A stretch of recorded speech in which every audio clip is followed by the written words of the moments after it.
Alright, so I first had the idea for this video when I was making my very first video, Bad Steam VR Reviews. I couldn't work this review into that video because it's just too long to cover, and it's honestly a very unique case. I don't think I've ever seen anything quite like this in my entire decade on Steam. Anyway, let me introduce you to the characters. First up, we've got Bankrupt Games. We have Dave, who appears to be the owner, and the community manager, Junt. The other two characters are pissed off customers, and I'm not going to name them. I'm just going to call them husband and wife. So this whole thing starts when wife leaves a very long negative review on the Pavlov Steam page. The review stands out for a few reasons, mainly because he has over 200 hours and he put a lot of time into writing the review. Like, there was clearly some passion behind this. Now, the pros and neutrals of this review aren't too much to talk about, but when he starts getting to cons, things become a little bit questionable. His only main issue with the game is that the community is toxic. He claims that he's too good at Trouble in Terrorist Town and that he gets called out for hacking often in it. Then he claims that Search and Destroy is unplayable because Pavlov League players are too good. Bro, you can't have it both ways. You can't say that you're constantly getting called a hacker and then say that it's impossible to play against League players. He also complains that there's no communication in the game and that there's no callouts. Because enemies can hear you in Pavlov when you're close to them, a lot of people disable their mic so they can talk in Discord. This is probably one of the main reasons he's pissed at the lack of communication. This is especially prevalent with League players too, since they're like calling their teammates in Discord, so maybe that's why he says that they're not friendly? I don't know. He also falsely claims that one of the developers is a Pavlov League player and that they're spending too much time playing the game rather than developing it, which is just kind of funny because none of the developers are in the league. I've only got 60 hours in this game personally, but my experience with League players has been insanely positive. They actually taught me a lot. They encouraged me to join a team actually. I was going to play in the next season, but it just never started. I had a player number and everything. At the end of the review, he claims that there needs to be a matchmaking system put in place to filter out League players from the rest of the game's population, because they're 100% always going to be toxic to new players in his eyes. Alright, there's two reasons why this is completely stupid. The population of Pavlov is nowhere near the point where a matchmaking system would be good. There's usually only 1,000 people on Pavlov at a time, and even less than that. There's literally a fraction of those people playing Search and Destroy, bro. There's literally, usually less than 50 people playing Search and Destroy. How do you expect them to set up a proper matchmaking with ranks to filter out League players? What? That's not even plausible. Second, if you go look at any game with matchmaking, it doesn't matter what rank you are. Matchmaking just inherently makes shit toxic. People want to rank up and they're going to get mad when they lose.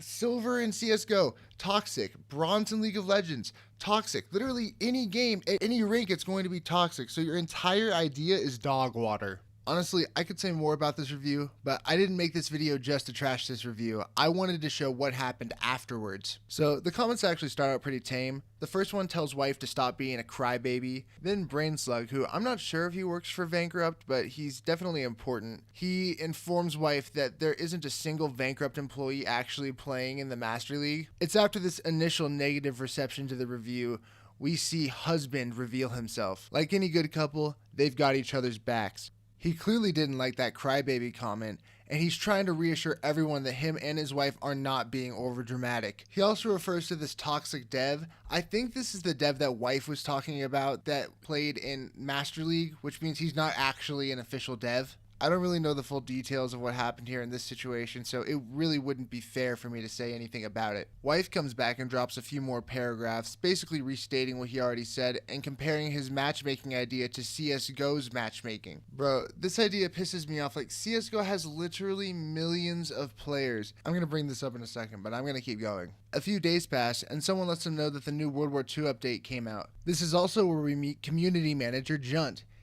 He was nice enough to apologize for their bad experience and ask for feedback on the new update. So wife decides to go back and edit his first review. I actually like what he says in prose. He says that even though he doesn't like the World War II aesthetic, fans of Battlefield would be interested in trying it, since it's basically a clone of Battlefield Rush. He also shouts out the developers for fixing some bugs. Like before though, the review gets a little rocky once we hit the cons. So I should say, Junt asked for feedback. He's totally justified giving negative criticism here. There's nothing wrong with that.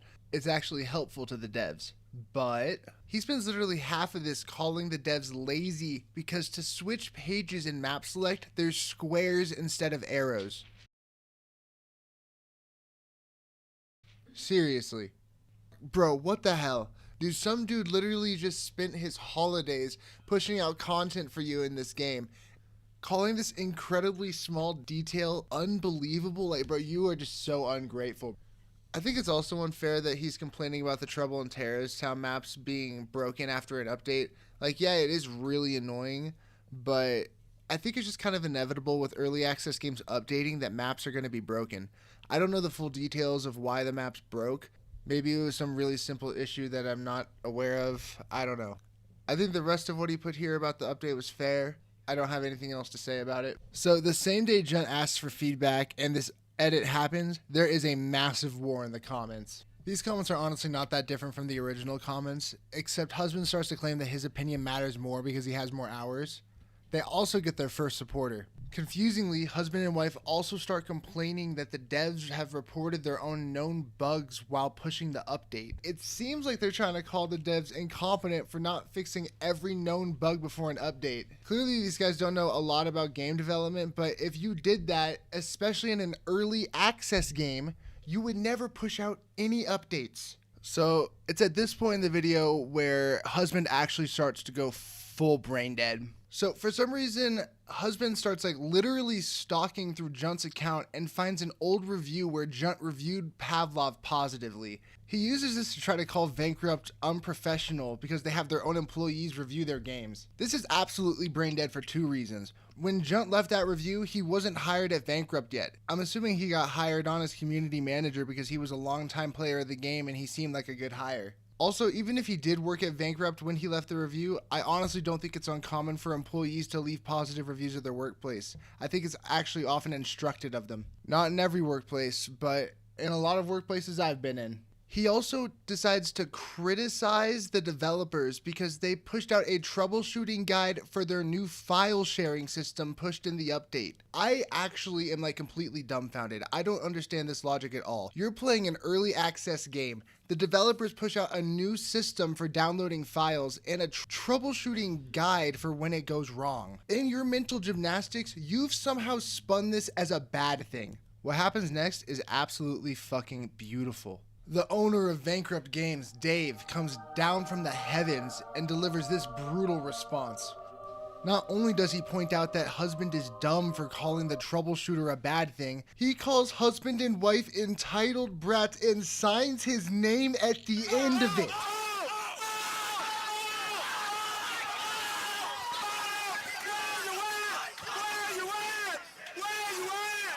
Oh my god, Dave, you are so fucking handsome, dude. The things I would do to you. Husband did not like this. He did not like this at all. Dude, look at this message. He's like literally repeating to himself, "You've lost it. You've completely lost it, Dave." Bro, and not only that, bro, the next thing he brings up is the yellow square in the menu again. Seriously, that's your go-to, is the yellow square?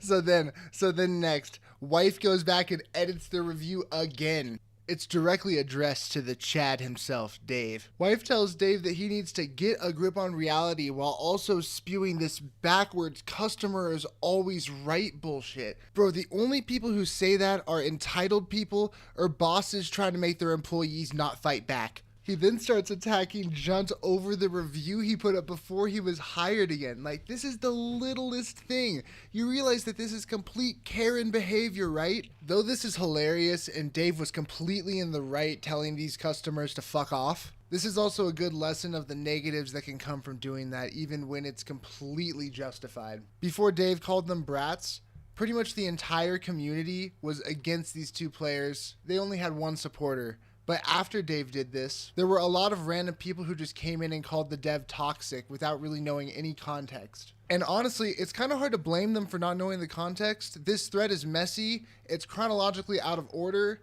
I think there's a lot of deleted messages that I can't even see, but I can't be sure. As it stands though, over 60 people have found the review helpful, and all the responses since Dave's clapback have been mixed, with a lot of people saying that they chose not to buy the game because of this thread. Pathetically enough, even though this all happened back in January, Husband is literally still in the comment sections of this writing paragraphs to anyone who shit talks him. Earlier, when I was ranting about their terrible idea to implement a CSGO matchmaking, I wanted to compare this situation to another game called Battalion, which was a pancake shooter that was a lot like CSGO, but it felt more like an old school COD. That was a game where the devs actually were lazy and they actually abandoned their game. And it's just kind of annoying to me when I see these two children absolutely raging, hurting this company's business when they don't even really know what they're talking about. Like, they're getting regular updates for this game. Funnily enough, Battalion died, and Battalion had exactly what they were asking for: a matchmaking system run by Faceit from CSGO and a casual system. Matchmaking is not what you need to make a community grow. In conclusion, neither husband or wife play Pavlov anymore, and I think it's for the best.